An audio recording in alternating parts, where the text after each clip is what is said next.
Hi viewers, India's largest digital media network Suman టీవీకి స్వాగతం. ప్రస్తుతం మనతో ఉన్నారండి మోటివేషనల్ స్పీకర్ తనే అండి కిన్నెరా వెల్ఫేర్ సొసైటీ ఫౌండర్ నాగచంద్రిక అమ్మ. అమ్మ నమస్తే అమ్మ. నమస్తే నమస్తే. అమ్మ, కొంతమంది ఎలా ఉంటారంటే చాలా తక్కువ మంది అమ్మ ఎగేసుకొని ఎగేసుకొని చేస్తూ ఉంటారు. ఎగేసుకొని అంటే మీకు అర్థం అయిపోయి ఉంటది.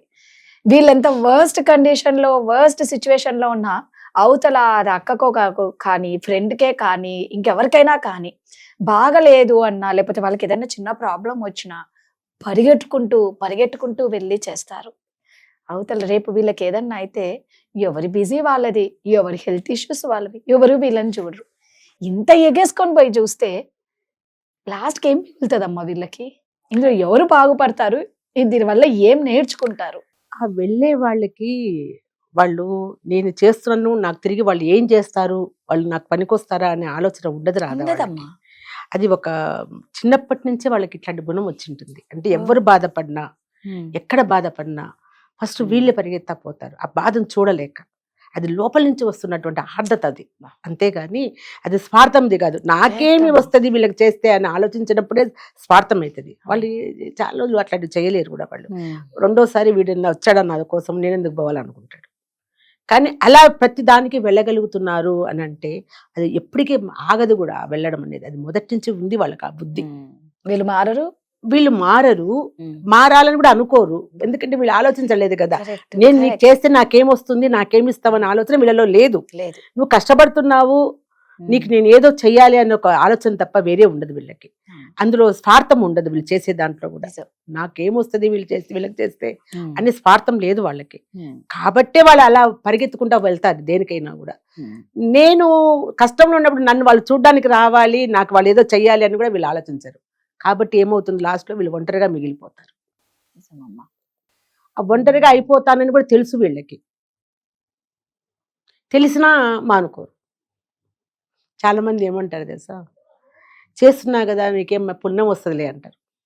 పుణ్యం వాళ్ళకొద్దా పుణ్యం, చేసే వాళ్ళకే కావాలి, చేయించుకునే వాళ్ళకి. అసలు పుణ్యం అంటే ఏంటో నాకు తెలియదు. నేను జనరల్గా భక్తి అవి ఉన్నాయి కానీ నేను దాని గురించి పెద్దగా ఈ పని చేస్తే పుణ్యం వస్తుంది, ఈ అన్నం చేస్తే పాపం అనిపించదు.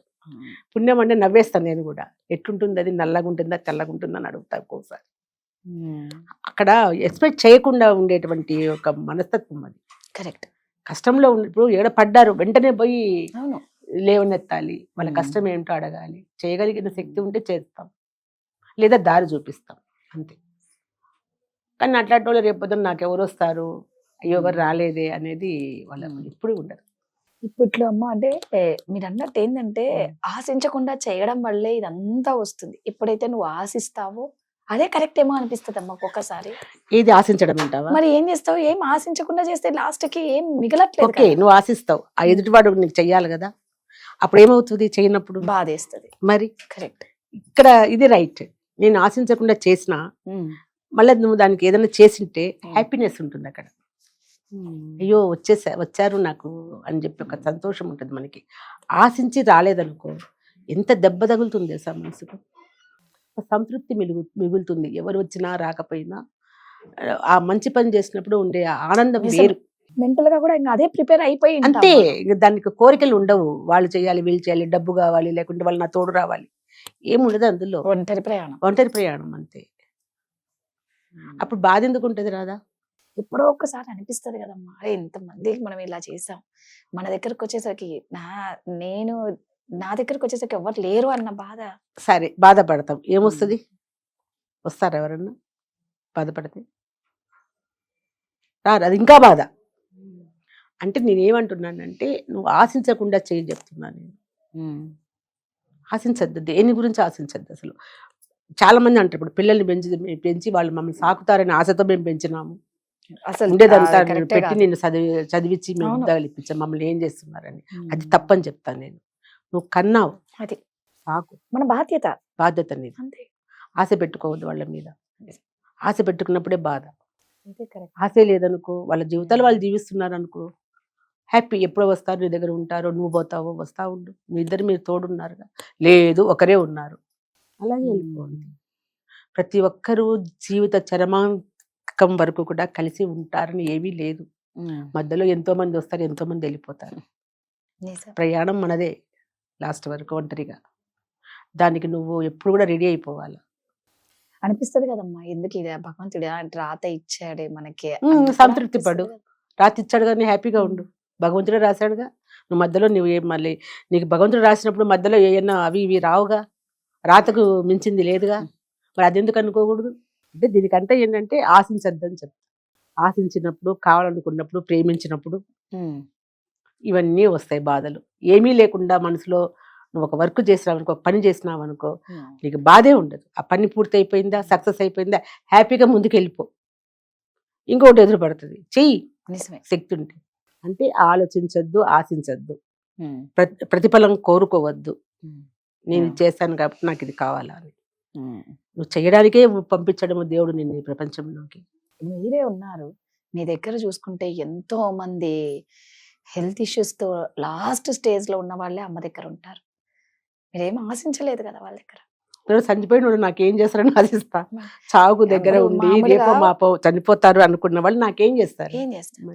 మామూలుగా తండ్రి కొడుకులకి మనం వీడియో చూస్తే తండ్రికి తల కొరివి పెట్టని కొడుకు రాలేదు, ఉమ్. ఆస్తి రాయలేదు అని చెప్పేసి.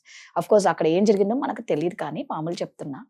అలాంటి మీరు నిజంగా ఏది ఆశించకుండానే ఎంతో మందికి తల కొరివి పెట్టారు. నిజంగా భగవంతుడు మీలాంటి వాళ్ళని అందుకే ఇస్తాడు, మీ నుంచి ఏదో మంచి చేయాలి అని. ఇదే మీకంటూ ఒక మంచి భర్త, పిల్లలు ఉంటే మీరు ఇవన్నీ చేయడానికి మీకు ఎక్కడ అవుతుంది? మంచిగా వాళ్ళు ఉంటే మొగుడు పిల్లలు వాళ్ళతో సరిపోతుంది మనకి. అదే అంటున్నా, అందుకేనేమో రాత అలా రాశాడేమో కానీ దేవుడు. నేను అట్లా అనుకోను రాదా, నిజం చెప్తాను. ఎప్పుడైనా ఎక్కడైనా స్పీచ్ ఇచ్చేటప్పుడు కూడా ఉమ్, ఫస్ట్ నా భర్తకు దండం పెడతాను నేను, గురువు అందరికంటే. ఎందుకంటే నేను అందరూ భర్తలు భార్యలు అందరూ కాదు, కొంతమంది, అందరూ ఎట్లా చూస్తున్నారులే కానీ ఉమ్, అలా చూసిండింటే నేను కూడా ఒక ఇంటికో లేకుంటే ఒక ఆఫీస్కో ఇంటికో పరిమితం అయిపోయి ఉండేదాన్ని. నేను కూడా ఆయన భార్యగా తల్లిగా మిగిలిపోయి ఉండేదాన్ని. కానీ ఈరోజు వేల మందికి తల్లినైనా నేను. నిజం. అవును, అమ్మమ్మ నువ్వు అని అంటుంటే నాకు ఎంత సంతోషం అనిపిస్తూ ఉంటుంది. నిజమే. ఆ, ఆ. అట్లాంటి అవకాశం ఎవరిచ్చారు? మీ ఆయన. మా ఆయన ఇచ్చినాడు. ఉమ్, మరి అట్లాంటి ఆయన ఎందుకు నేను ద్వేషించాలి? సూపర్. నాకు ఇలా జరిగింది కదా, నేను ఆత్మహత్య చేసుకోవాలనుకోలేదు, చావాలనుకోలేదు, చంపాలనుకోలేదు. వద్దనుకున్నాకు ఎవరి వాళ్ళు వదిలేసుకొని ఎవరెవరి వాళ్ళకి వచ్చేసాము. నేను జాబ్ చేసుకున్నాను, హాయిగా పిల్లల్ని పెంచుకున్నాను. నాకంటూ ఒక వ్యాపకం పెట్టుకున్నాను. ఎట్లాంటి వ్యాపకాలు అంటే అట్లాంటి వ్యాపకాలు కాదు. చాలా అప్పో, ఆ. మీ దగ్గర తెలుసు కదా, మా ఆశ్రమంలో ఒక్కొక్కరిని చూస్తుంటేనే ఇట్లా అనిపిస్తుంది నిజంగా. దాంట్లో ఏది నాకు ఇంకేం గుర్తు రాదు. ఆ చేయటంలో పగులు ఉద్యోగము, ఒక పక్క ఇది అది, అసలు నాకు టైం సరిపోదు, వేరే ఆలోచన రావు. కానీ ఇట్లాంటి జీవితాన్ని నాకు అందించిన మా ఆయనకు నిజంగా శ్రద్ధకూడదు అండాలని చెప్తున్నాను. అట్లా ఆమె డీజీపీ భార్యలాగా సంపాదన అనుకోలే నిజంగా. ఇదిగా ఏది ఆశించకుండా ఉంటే ఇలా ఉంటారండి. ఆశిస్తే ఇంకా అంతే నాశనం అయిపోతామేమో. అఫ్ కోర్స్ కొన్నిటికి ఆశించాలి, ఆశిస్తే బాధపడతాం. బాధపడ. సూపర్, థ్యాంక్ యూ అమ్మా.